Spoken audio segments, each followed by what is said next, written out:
Cosmic here. Welcome back to another Chaos Zero Nightmare video, and today we're going to be talking about the monthly farm that you need to know about so you can get those crystals stocked up for your favorite upcoming character.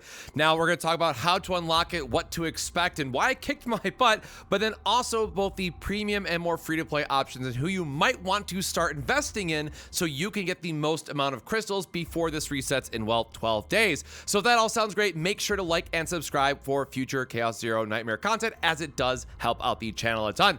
But with that out of the way, let's dive in and start things off with, yes, we are talking about the Basin of Hyperspace, and most importantly, what we got to actually start with is Dimensional Dawn.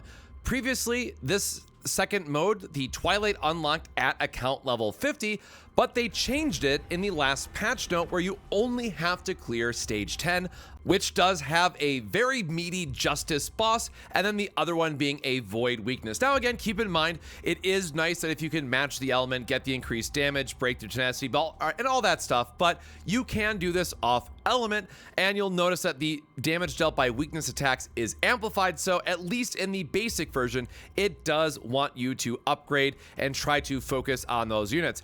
Now, as a nice note, we did get Beryl as a free-to-play character, and, well, spoilers, we're going to talk about in the other zone, Justice is a element that you're going to want some number of. Now, Ray is normally a buffer, so she can't really do the most damage herself, but if you have some other options, it is just nice to be able to buff up your secondary team for a level boss at level 43. That's what this one is going to end out at. So you can see I still myself need to go back and get this last one. But again, you only have to get 1 star, go through this entire process, and then you are going to unlock Dimensional Twilight, which is again going to reset in 12 days.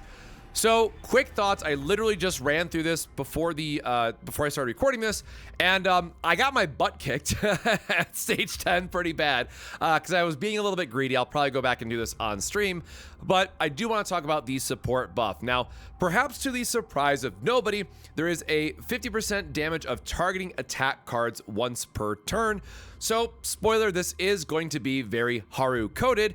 And, well, if you were able to pick up Mei Lin, as we kind of talked about, one of our 3 premium reroll targets, well, you're going to be heavily rewarded, at least for these first reset of Dimensional Twilight in this regard, because you're going to notice between the first and the last, it is going to be all Justice in Passion or Blue and Red for those teams. And this goes all the way up to 75. Now, why should you care about this, right? Why would I care about trying to rush through this and making sure that I have a team that can go through this and clear all the content? Well, as I mentioned, it's resetting in 12 days, and we can expect that all of this will reset and get you all the way back down to 0 stars. So this means on a monthly, or I guess every 3 weeks, because we're going to assume that this is going to be seasonal, right? Because again, 12 days remaining, that's when season 1 is expected to go live. We can look at about 1,000 crystals. So before I go back into and just showcase, you know, stage 10 and what have you, and then we'll get into the teams, I do want to make a note here, as I was just trying to pull together what does this mean for the overall crystal economy. And just some really quick and dirty napkin math, I'll post an image up here. This is what we have per season. Again, season in this case is going to be a 9-week cycle of what to expect. So your login, we know that it's 60 crystals a day over 9 weeks, is going to give you a 3,780 crystals. We have the Dimensional Twilight, which I just covered, is going to reset every every 3 weeks. This 3 total refreshes is going to give us 3,000.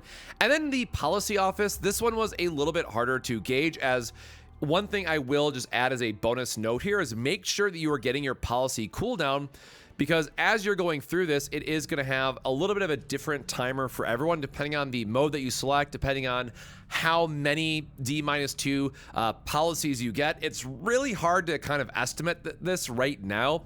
So I am just going to say approximately 540 crystals per season, you know, taking a very loose estimate here, as it were.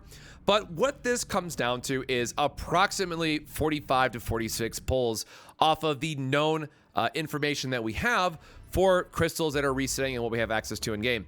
Now, keep in mind, we will have things like the trauma code that are going to reset, as well as the 0 system, which that one is per 90 days, so that's a little bit longer.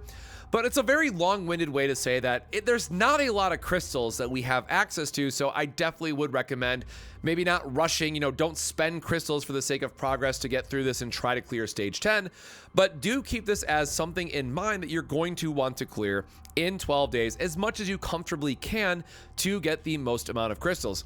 Now, I do want to add another caveat to this, right, of what can we expect for maybe season 1 rewards, is that going back to the dev video and just using the MiHoYo reference here, because so much of this system does seem borrowed from MiHoYo, there is going to be a lot more either crystals or pulls that we should expect when season 1 starts.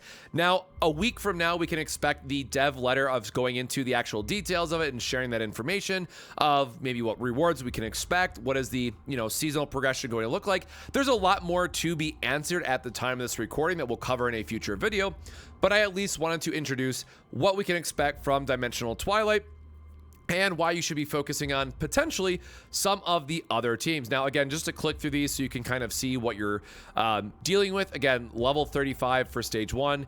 It goes up to 39 for stage 2. Stage 3 is 43. Stage 4 is 47. You can see how there's also order that's important here. Stage 5 gave me a hard time, which is, again, blue and red. We have blue and then the instinct, right, for the orange, which I probably should have shifted to Calipe here, but you can see that I cleared it anyways because Veronica is just very good. Stage 7, this guy, I want to say, hated this guy a lot.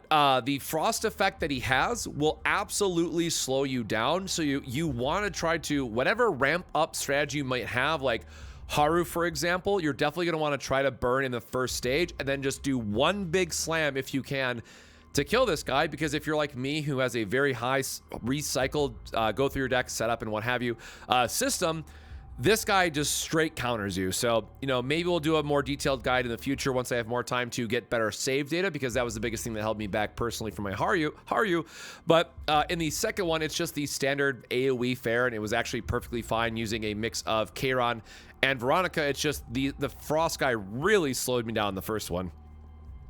In stage 8, again, even though it does say damage of targeting attack cards gets a boost, I was able to still clear this relatively easily with AoE in the second stage. Now, again, it is going to be void buffed in this case, but Kairon did wonders for me. 9, again, was a little bit hard just because the poison guys do have a lot of health. They're very difficult to deal with. And you'll also know it's recommended level 71. So this is where it really starts to ramp up. And you can see level 75 for the very last one, which, again, if you have Mei Lin and Haru, that's exactly who these are, made for in spirit, but absolutely kicked my butt. So I talked about Mei Lin and I've talked about Haru, and I've done a Haru video on the channel, so you can go check out that guide. Mei Lin just being the great single target nuker that she is, but then also important to note on these other stages, you can still use Mei Lin for the passion weakness, which means she is always going to be a great second option as you're going through this entire, run of Dimensional Twilight. Now, just very briefly to talk about a couple of combatants that I think are worth noting. As I mentioned, Beryl, because everyone got her for free, and she does have a little bit of time to ramp up, but with some save data, I have seen some absolutely insane barrels that have been able to push out a massive amount of damage in a short amount of time. And again, guilty pleasure when you're able to copy this and just cycle through your deck. Maybe you have some upgrades that you want to set up turn 1. It's very easily to go through your entire deck, ramp up accordingly, and then turns 2 through 6, because again, ideally you want to have 6 turns per each side if you're clearing in 12. That's how you're going to clear through and be fine with it. So Beryl is definitely one to look into. Again, you can get into like the multi-hit and damage amplification effects if you have like moral to boost stuff, or you just find some really good neutral cards that can work here too that have a very high damage threshold. Now, the other one that's worth mentioning, and I know this is going to get a lot of, groaning from a lot of people, but we do have a multi-hit wind slash that is very, very good with damage boosting effects, right? From Ray, who has the plus 100% damage card, right? This turns this into effectively a 220% times 3. Stuff like this, when we also recognize that we can just combo it with the chance for his upgraded wind charge, if you want to play his upgrade version just to churn through his deck a little bit faster, this also has a chance to give you an extra hit. Now, am I saying go rush out to boost up Owen so you have a chance to clear this? Absolutely not. Definitely take into consideration what you're focusing your resources on, but I do at least want to acknowledge that from a free-to-play standpoint, there are 2 characters that, if the bare minimum, we did get them for free, and they do have a role, at least in these stages. Now, again, I am someone who will eventually get up Owen, 260 and all that stuff, just because I think he is a very nice, versatile unit to use. Not the most exciting, but again, he does get the job done. So lastly, just for the sake of it, to go quickly back to the Hyper Basin and just showing off the last stage so I can talk through the bosses a little bit. And I am going to make a slight change here because this beat me up pretty bad, and I don't think I need her in the first team because we have Mika. And again, I'm just going to go through this to talk very quickly and just showcase what to expect from these 2 bosses. So the first one, especially if you've caught the stream and if you've seen more of the Zero System streams that I've done, he does have this Glacial passive. When a monster acts, apply freeze 1 to a card in the draw deck. This does hurt quite a bit, I will admit, of just slowing you down, making it that you just cannot play stuff, and otherwise just making your turns a little awkward. Now, again, Haru, as we are going to get some AoE damage here, we're going to have the Pulverize effect, which is going to do extra damage against this big fat shield that he has, but this is still a lot of HP for us to get through. So I do have a bit of draw power. Unfortunately, we're just going to miss here, so we'll have a Whirlpool to set up and try to... Oh, I guess this one has Frost, so we can't even use the Frost card if we wanted. But generally for me, for my Haru deck and where I'm at right now, I am all just concerned about burning down the guy in the middle because he's going to stack our deck with these burn cards that we ultimately don't want. So anytime that we can pitch one of them, we're more than happy to.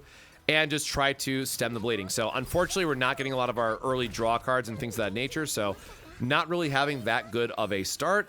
And again, I want to stress that we're already on turn count 4, and you have to clear the stages in 12 turns to get the biggest buff. So again, this is really just going to be a skill gap in terms of not having all the great gear set up that we ultimately want this early on. So we are going to get a tenacity break here, which is nice. So we're going to be able to do double anchor shot this turn to just do the most amount of damage we can. And then you can see we at least were able to remove the shield very quickly. So keep in mind, some of this is just going to be RNG based, especially in this unoptimized Haru data. We are going to be able to do the double anchor shot in some turns, not all of them. But, and again, I just did this for the sake of Ray to show it off. But it looks like we're not going to be able to stabilize too much. We're just going to burn the upgrade to move it for the sake of it. But of course, this is where you're going to want like another support or a shielder just to make sure that you are staying alive. But unfortunate for us, it looks like we are just going to be getting all the wrong healing and capability cards. And again, I'm just trying to showcase of how strong that these guys ultimately are. And again, we don't have a full memory fragment set. We don't have a full potentials maxed out.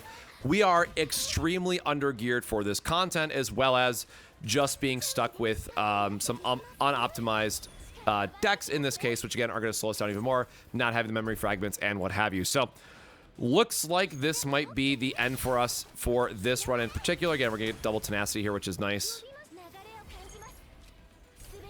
The morale buff is really good at buffing the anchor shot if we would have had it, but we didn't have the extra AP generation. And again, you can see how this guy is just going to slowly but surely fill up your deck with these very pointless burn cards, which again are not doing us any favors. And we will get the AoE break here. We will get a point back, but unfortunately, both these guys still have a reasonable amount of health on them, and we are just going to be down to the very last bit. So again, just wanted to do a quick showcase of where I'm at with my account today, and just from a power level perspective. Obviously, a lot of fine-tuning to do here, but you can see that we were already, I think it was like turn 11, if I'm not mistaken. So this last stage is very difficult. This is meant to be a, you're on difficulty 10 sort of thing, which is currently the highest difficulty in the game, and you're going to want to come in with a more optimized team. So I just really quickly want to preview what they were, and then the last boss that you have the Winged Humanoid Beast. Again, the weakness is going to be Passion with the random cost increase.